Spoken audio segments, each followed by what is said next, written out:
Warmest greetings from the Philippines. We are Dessa and Cobbie. Some of you may remember us from our visit to your church in 2018. The circumstances have not allowed for us to travel as we did in the past, but we did want to find a way to greet you and be with you today for this Minute for Mission. We greet you on this World Communion Sunday, when as one family of faith throughout the world, we remember a quiet meeting in the upper room where Jesus broke bread and shared wine with his disciples. I emphasize the image of a quiet meeting in the upper room to draw our attention to the courage of Jesus, who the Bible says was already being sought after by the scribes and high priests to be killed.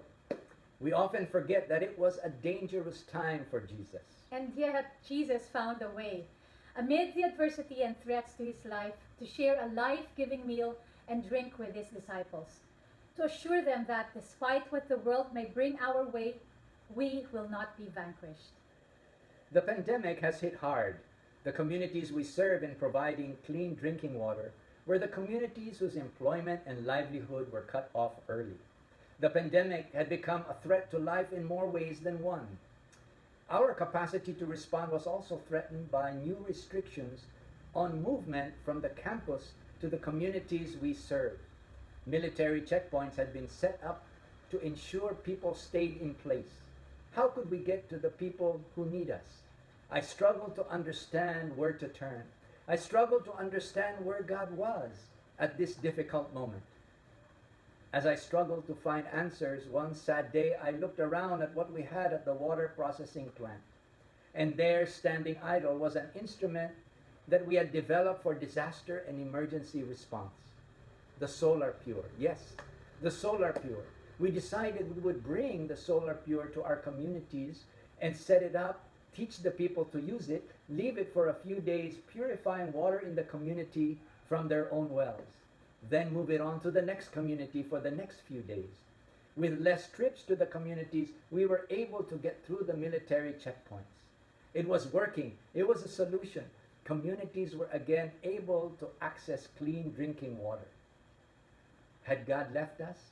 I was seeing it differently now. God was teaching us courage and offering us a way to look at a new solution, a solution amid the threat and adversity, to share life-giving drink to people in need. Well, in my work with the youth and the theater, in the first few months of the pandemic, there was a sense of paralysis among the youth. You see, many were not allowed to leave their homes, and the digital divide disadvantaged those who did not have devices and internet connection. But paralysis began to turn into intentionality. The youth began to gather, to initiate, and use their creative gifts they had learned through our workshops to begin helping other youth feeling in despair. And in the midst of threats and adversity, the youth wanted to share and offer a piece of what they had so that they may live and not vanquish in despair.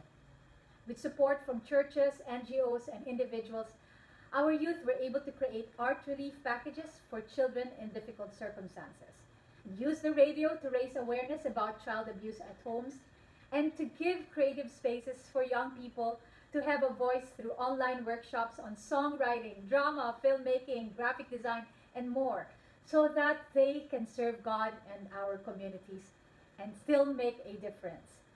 It has been a different way of giving of ourselves to our ministries. We have been down and threatened, but we have rediscovered the joy and energy of mission and ministry.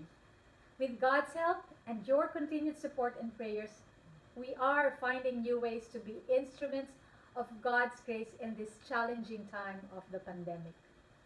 Friends at Swarthmore Presbyterian Church, it is our fervent prayer that you will break bread together mindful of the courage that Jesus and the disciples found in offering the gift of life even in the midst of adversity.